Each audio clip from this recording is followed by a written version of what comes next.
ensuring that meeting starts on time, ends on time, and all items on our itinerary are completed successfully within the time allotted.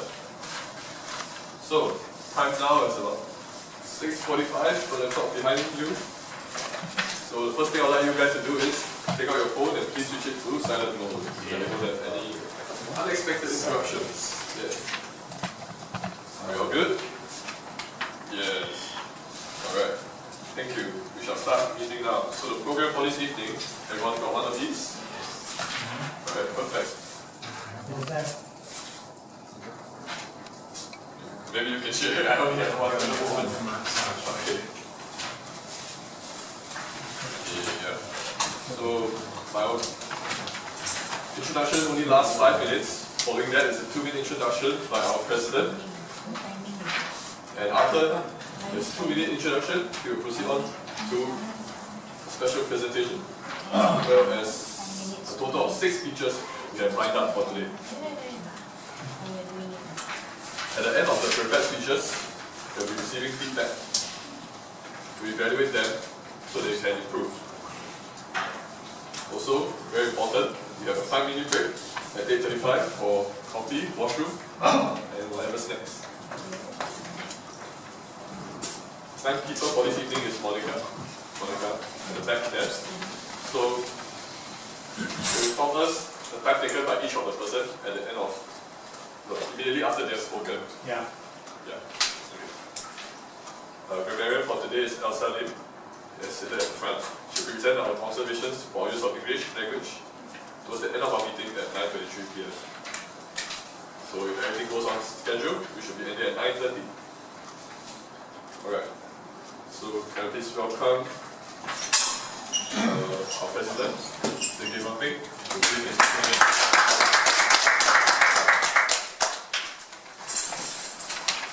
Thank you, Chong Lim.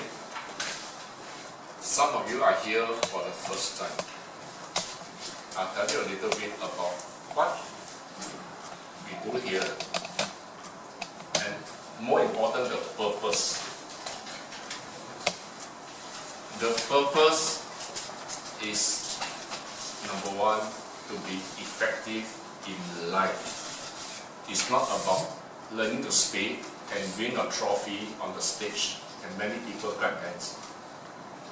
That is not what we are about. So how do you be effective? You get,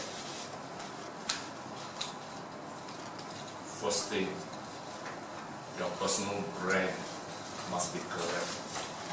When people look at you, what do they see? Do they trust you? Would they believe you? Would they do what you ask of them? That is about your branding. When your branding is weak, no matter how good your product, how good your services, how hard you try, it's not going to work. First thing is your branding. When people like you, you have a good brand, all problems can be solved. When your brand is bad, nobody likes you. Small problem becomes big problem. There's no end to your troubles in life. So how do you do this brand? Example, coming here in time.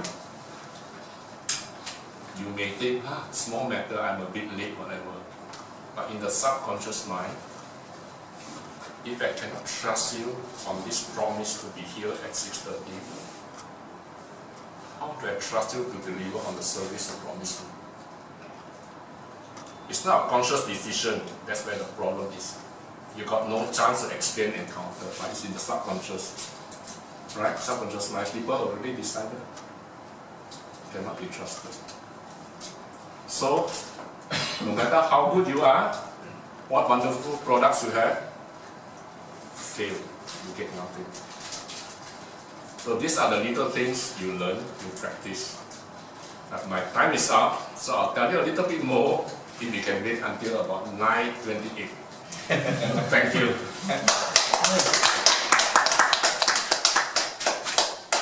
Alright, so thank you again for this opening address. So now I'd like to give everyone a short briefing. Have a seat, have a seat. So here at Agora, we're here to train ourselves in public speaking, to have a little practice, to see how people do it, learn from them, learn from our mistakes. So it's important to have an encouraging environment here.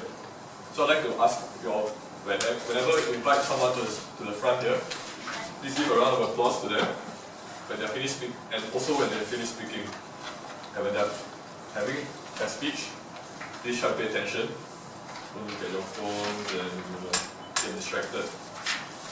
After all, that's the treatment we would like to receive when we're up here. So do unto others what others do unto you.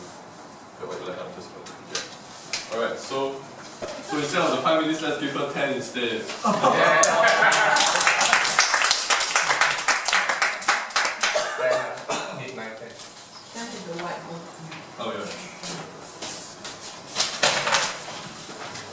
You are my destiny. You are what you mean. Good evening, friends. I'm your language evaluator tonight. First of all, I'd like to say that I'm not a language expert, although I use language a lot. I cannot really explain the rules of English grammar very well. But I can tell you what is correct usage and not correct usage. But just don't ask me about the technicalities, right? Because I left school a long time ago, so I don't remember. But I'll try my best. Now, tonight's meeting, I would like to present the good usages of language and also instances where you need some corrections or instances where you use language incorrectly. So first of all, I'll start off with the good. Tonight I heard very good use of words such as alliteration. Can anyone tell me what does alliteration mean? What is an alliteration? Does anyone know? Words that start with the same syllable. Yeah, the words that start with the same letter or the same sounding word, okay? Such as encouraging environment is an E and E. That's an alliteration. Now, when you use alliteration in your language, your words somehow sound more musical. If you don't believe me, just take any pop song, any popular song, you will be able to notice that there are words like that rhyme, like encouraging environment, E and E.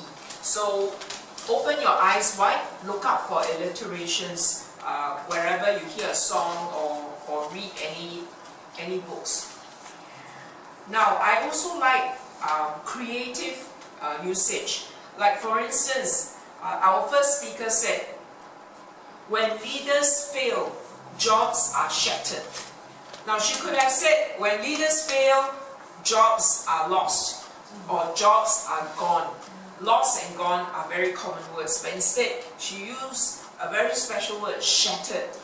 Now when she uses such a word, a colorful word, what comes to your mind? Shattered. What comes to your mind? Yeah. Something is broken, something is totally, it's a very, very serious loss, okay, destruction. Another example of alliteration, fear of firing, F and F. Now, there's also another rhetorical device, don't ask me the name of it. If you like, you can pick up Ernest Chen's book, Earnestly Speaking, where he talks about all the special words in English that sound good. So for instance, someone said, a leader who knows everything knows nothing. So there's a contrast, everything and nothing. Now our speaker, another speaker, when he talked about when he talked about, I believe it was Charles, he said, win or win. Again, it is alliteration, win or win. It's a double emphasis. We always tend to say win or lose, but in this instance, he's saying win or win. That's great. Then we have a speaker who said, it was like a noose around my neck. So again, it's a very colorful way of describing. Whenever you are using language, try to use words that convey a picture or an image. So a noose around the neck gives you the image of someone under tremendous pressure. And Shona, well done, she said, help somebody who needed help. You see, help and help. Repetition as well as alliteration. Help, help. I like the speaker who gave, I believe it was Kirill, what's the matter? The title of his speech, what's the matter? Now, what's the matter is a very common sentence, right? Matter, right? What's the matter? But again, matter can mean so many things. So Kirill is using the device called a pun, P-U-N, it's a pun. Matter is a pun. And matter can also mean solid matter, liquid matter, and so on. So it can mean so many things. And it can mean big matter, small matter, or no matter. So very good use of the word matter. Then someone used a very fascinating word which I've never heard before, and I must go back to the dictionary and check whether there is such a word. I think someone he used the word prosumer. Prosumer, right? Is there such a word? Is there such a word? I was taught that. Because initially I also don't understand. Yeah, because you know, language, yeah. Combination between producer and consumer. It's a consumer and then you start to become a business. Yes. By sharing, Right. So that's the fascinating thing about English. It evolves all the time. It evolves all the time, right? So now we've just invented a new word called prosumer. So as you know, language evolves all the time. Once upon a time, the word gay is very innocent. It's a very innocent word. Like we have gay world, right? Today, if you wouldn't want to call a person gay, Mr. Gay, they call us. okay, but now gay has another double meaning. Now, I now go on to corrections to the language. I'll speak in English. Sometimes it's better not to use too many words, because sometimes a lot of words are totally unnecessary. For instance, the speaker said, go to the ground level. She was talking about management. Go to the ground level. Now the word level is not necessary. You can just simply say, go to the ground, and it's understood. Full potentials. What should it be? Full potentials. Potential, that's right. When you use the word potential, it has no S. So certain words like furnitures, you don't say furnitures, right? Certain words, there's just no plural with an S. Alright? The economy downturn. What should it be? The economy downturn.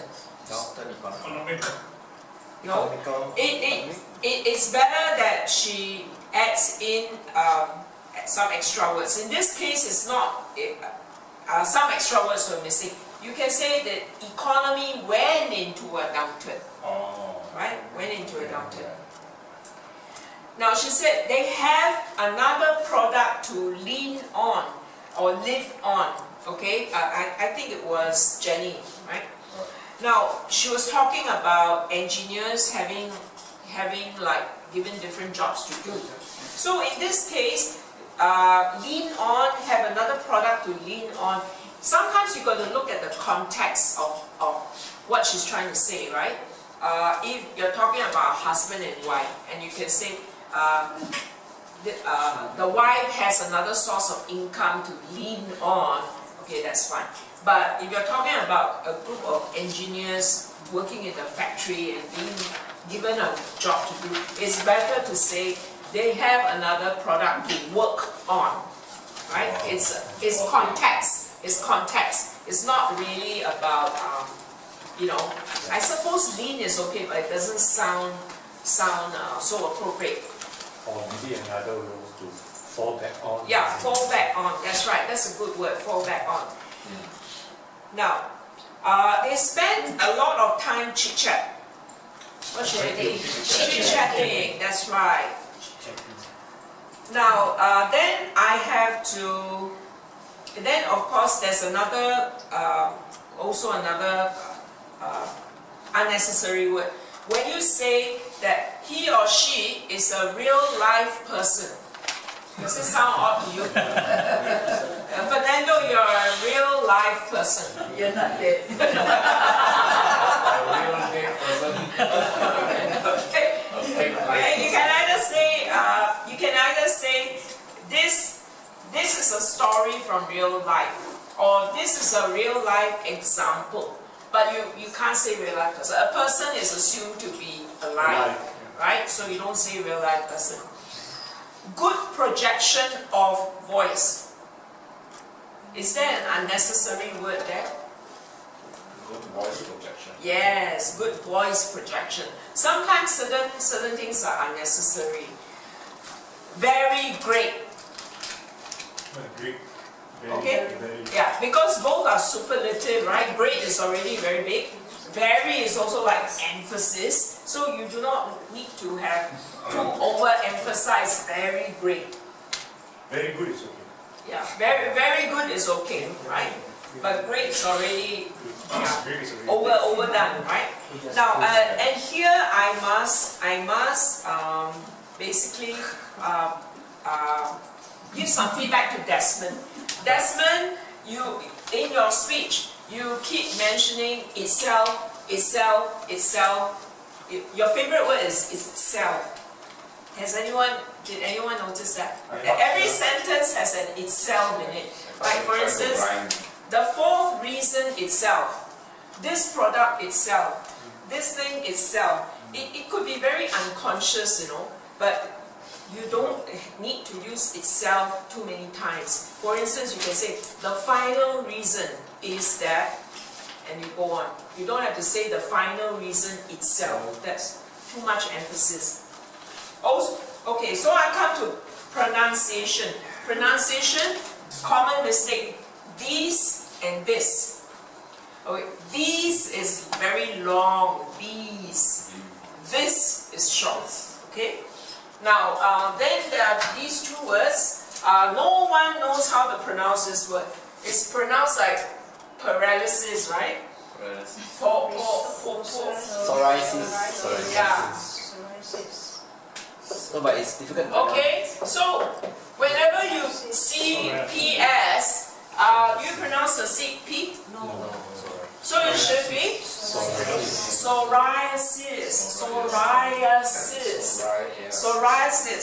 Okay? So remember that, psoriasis. Now, Indonesia will pronounce P. Official. okay, what I heard was diabetes. It's not diabetes. You have to pronounce diabetes. Yeah,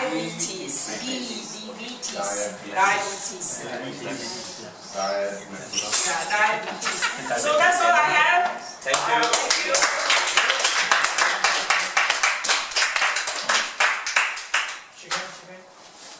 Well done. Thank you, Elsa, for a brilliant review for the entire evening. Alright, so let's welcome Mr. Peng for his closing applause. I told you about Agora Toastmasters Club. Not Agora Singapore Speakers Club.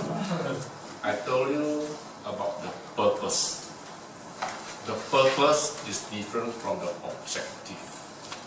Purpose is endless. It's the purpose. Right? You got to keep on fulfilling your destiny. Now the purpose is helping us to become a better communicator, a better leader, a better mother, a better businessman, a better student, a better son. It's a process of evolution. Eventually you become a better person. Now this thing cannot happen in one meeting. You come here, you learn so many stuff and you become a better person. If you expect that, then you are expecting like, I'm going to buy a Bible, hold it in my hand, I walk into a church, I'll be an instant, wonderful Christian. It doesn't work that way, right?